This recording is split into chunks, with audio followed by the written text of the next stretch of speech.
Hi guys, good morning and welcome back to my Banglog channel. কালকে রাতে last ভিডিওটা আর আমি সেরকমভাবে কন্টিনিউ করতে পারিনি।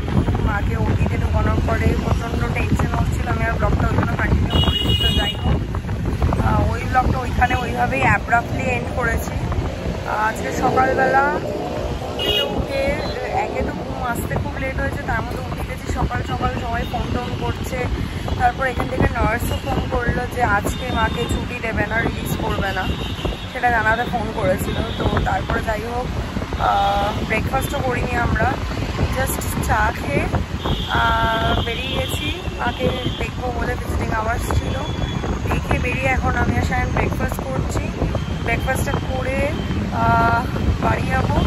ও হয়তো ওখান থেকে কাজে যাবে, আমি বাড়ি চলে যাবো। বাবা আজকে অফিস যায়নি, তো বাবাকে বললাম যে আমি তোমাকে রান্না করতাম না, আমি তোমার জন্য খাবার পাঠিয়ে দেবো, বেচারা একা একা রান্না করবে। যাই হোক, এখানে আমরা একটা ভেজ মানে খাবার দোকানে এসেছি, ইডলি খাচ্ছে আর আমি খাচ্ছি হচ্ছে ভেজ স্যান্ডউইচ। আর বাবা আগে হসপিটাল এসছে, তো বাবা আসার সময় বাবা কিছু খেয়ে গেছে। আর রইল কথা মায়ের কন্ডিশন, মা বলছে মা সারা রাত কাল ঘুমাতে পারেনি। That is quite natural, because সারা রাত প্রচণ্ড মায়ের পায়ে ব্যথা হয়েছে। অ্যান্ড একভাবে পাটা রেখে দিয়েছে না, পাটা নাড়াতে পারছে না। মশলা চা নিয়ে এলো, তো নাড়াতে পারছে না, ওই জন্য পায়ে প্রচণ্ড ব্যথা হচ্ছে আর অসাড় হয়ে যাচ্ছে, তো সেই জন্য ঘুমও হয়নি।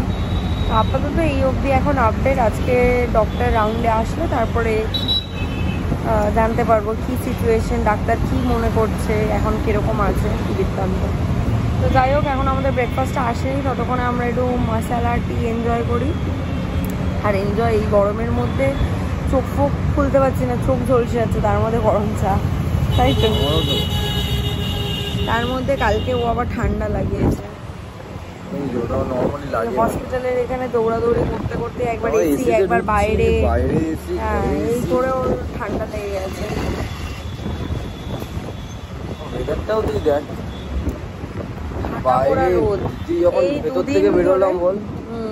আর আমি না এটা জিনিসটা খেয়াল করছি, সায়নের একটু ঠান্ডা লাগলেই না খুব গরম পড়ে। মানে আমি এই অন্য সময় যা হয় না যে এসি না চাললেও চলে, আমি এটা ঠান্ডা লাগলে প্রচণ্ড গরম পড়ে। আর আমি না পুরো ঘেমে জল হয়ে যায়, মানে আমার স্পেসিফিক্যালি এই জায়গাটা, মানে এই গলার এই ভাঁজটা এত ঘাম হয় না, তারপর মনে হয় যেন ঘামাচ্ছি বেরোনোর মানে জোগাড় হয়ে যায়।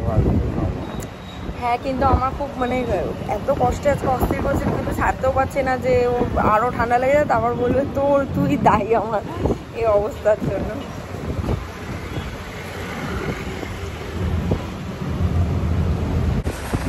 শায়নের ইডলি সাম্বার চলে এসছে, আর আমি ভেজ গ্রিল স্যান্ডউইচ অর্ডার করেছি যাতে শায়নও খেতে পারে। আমাদের এখান থেকে ব্রেকফাস্ট করা এবার বেরিয়ে যাচ্ছি।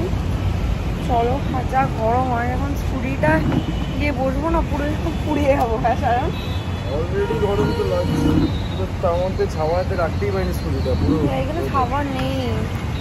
যাই হোক, সায়নের সাথে বেরিয়ে গেছে, আর এদিকে আমি একটু সেটা রেস্ট নিলাম। সবাই ফোন করছিল আপডেট জানতে মায়ের, সবার সাথে কথাবার্তা বললাম। এখন বাবার খাবারটা টিফিন বক্সে আমি প্যাক করলাম, এবার নিয়ে যাচ্ছি, কারণ বাবা বেশি লেট করে খায় না বাড়িতে থাকলে, তো নিয়ে যাই। চলো, আমি দেরি করবো না, সব প্যাক করে নিয়েছি। এখানে আরেকটা টিফিন বক্স আছে, এবার প্যাকেটে ভরবো, নিয়ে যাবো।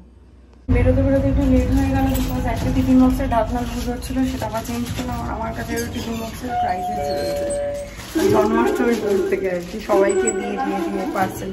তো যাই হোক, চলো মিনিটে ম্যানেজ করে নিয়েছি। চলে এসছি বাড়িতে বাবার জন্য লাঞ্চ বক্স নিয়ে। চলো ভেতরে যাই, গিয়ে দেখি বাবা মনে হয় ঘুমাচ্ছি।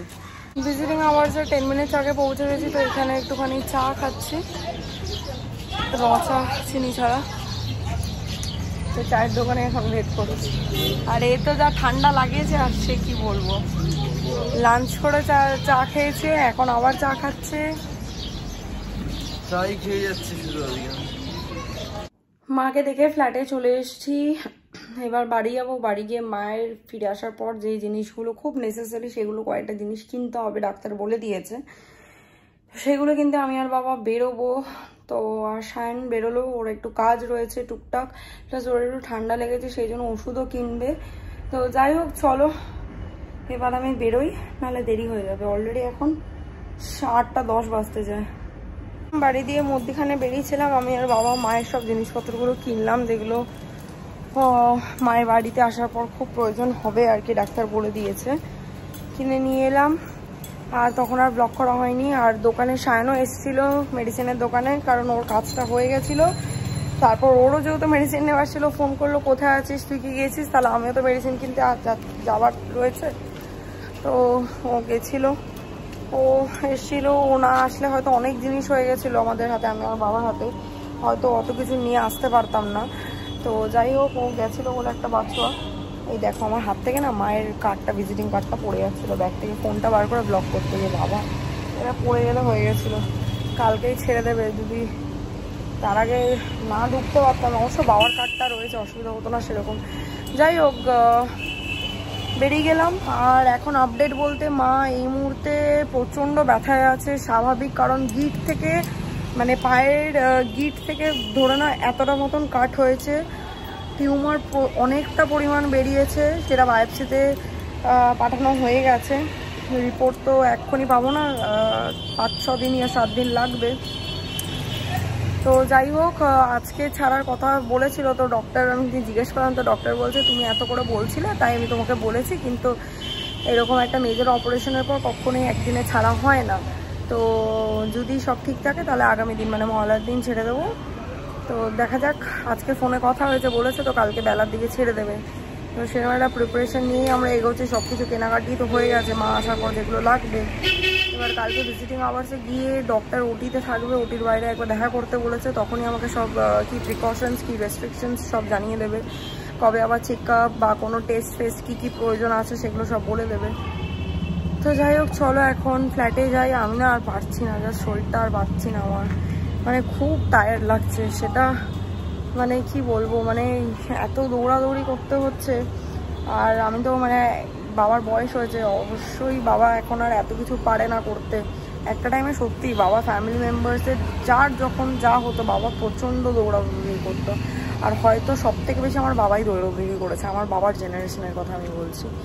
তারপর তো এখন আমার ভাইরা আমি চেষ্টা করি করার যাওয়ার সব সময় যতটা পারি সম্ভব হয়। তবে কালকে আমার 2 দাদাও এসেছিলো, আমি কালকে আর ওটি স্টার্ট হওয়ার পরে কোনো ব্লগ করিনি। আমার বড় মামা এসেছিলেন, আর আমার 2 দাদা, রনিদা যাকে লাস্ট ভিডিওতে তোমরা দেখেছো অপারেশনের আগের দিনের ব্লগে, রনিদার ওয়াইফ এসেছিলো, ওই রনিদা এসেছিলো অফিস থেকে ডিরেক্ট।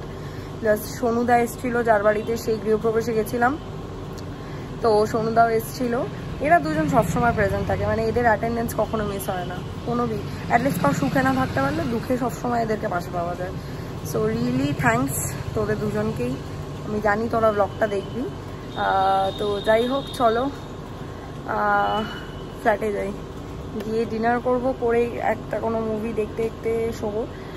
মহালয়ার প্রত্যেক বছরই সকালবেলা বেরোই ভোরবেলার দিকে, হয়তো কালকে ভোরবেলা পারবো না, বাট 7টা দিকে আমি আসার হয়তো একটু চা ফা খেতে বেরোবো। একবারে বেরিয়ে ব্রেকফাস্ট করে বাড়ি আসতে হবে তাড়াতাড়ি, কারণ আবার রান্নার দিদি আসবে, রান্না করবে, তারপর আবার ভিজিটিং আওয়ার্সের টাইমে যাব। যদি বলে ছুটি তাহলে মাকে নিয়ে আসার ব্যবস্থা করতে হবে।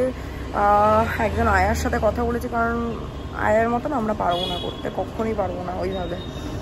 সো আয়াকে কালকে দিয়ে বলবো না, কারণ কালকে তো অলমোস্ট মা বেলার দিকেই আসবে, রাতটুকু আমরা ম্যানেজ করে নেবো। পরের দিন থেকে আয়া থাকবে সকাল থেকে ওই সন্ধেবেলা অবধি, রাতে না আর কি, ওই 10-12 ঘন্টার একটা টাইম পিরিয়ডের জন্য। সো যাই হোক চলো এবার ফ্ল্যাটে যাই।